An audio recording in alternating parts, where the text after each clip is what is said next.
Net neutrality has both advantages and disadvantages.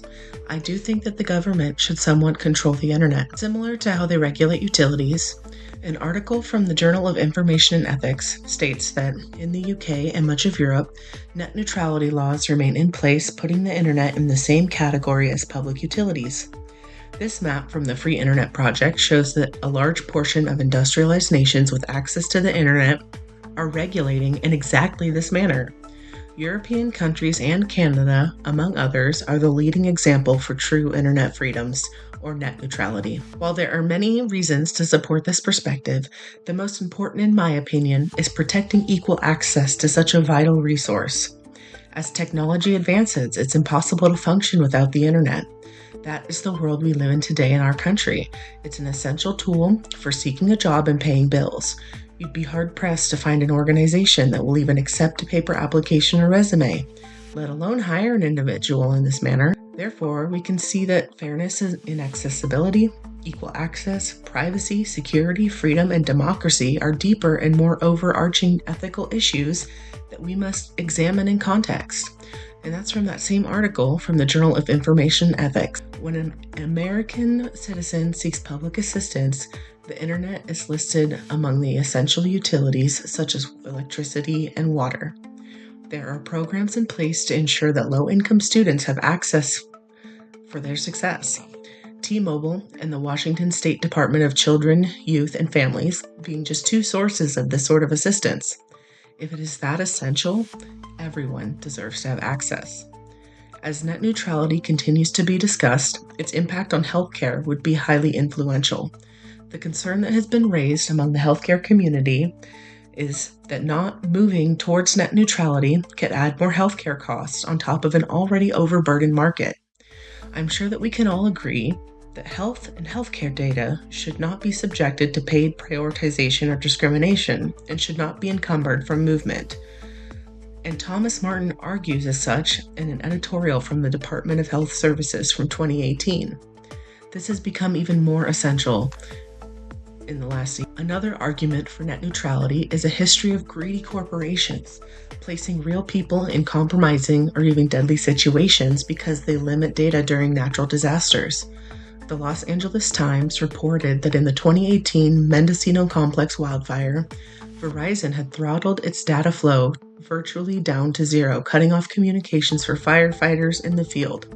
One firefighter died in the blaze and 4 were injured, showing that when these companies have full control over their services, they are willing to put lives on the line for higher profits. Verizon refused to restore service until the fire department signed up for a new account that more than doubled its. If the companies already in charge of these resources have a history of irresponsible decision-making, why should the American people trust that company? Some data about Verizon's annual revenue indicates that 2018 was a year of higher profits compared to the 2 years previously, indicating that Verizon's decisions surrounding payment for services is again rooted in greed, not necessarily the name of business success. And that comes from a report from Macro Trends. It's important to judge a corporation with that much power and money by its actions and not its ethical guidelines. When it comes to all businesses, net neutrality would be an asset, leveling an already concentrated playing field.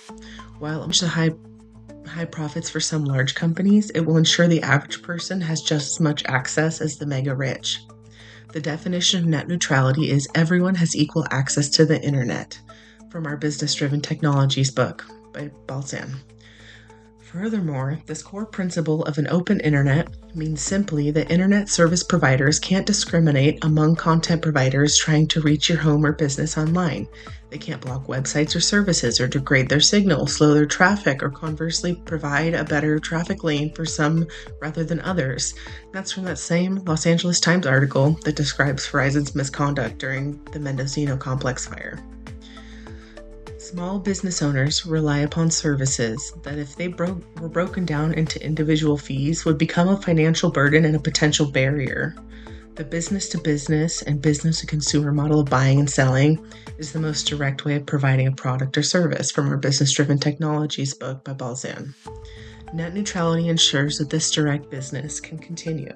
Why wouldn't a mega corporation obsessed with higher and higher profits pay an internet provider to ensure traffic goes to, say, Amazon for purchasing versus the original manufacturer? There could be an argument made against net neutrality that internet service providers could limit access to illegal or ethically questionable sites, such as those hosting illegal markets. Ajit Pai, a former Verizon lawyer and FCC chairman from 2017 to 2021, predicted that net neutrality's days are numbered in 2017, according to a CNBC International video reporting on the current affairs of net neutrality.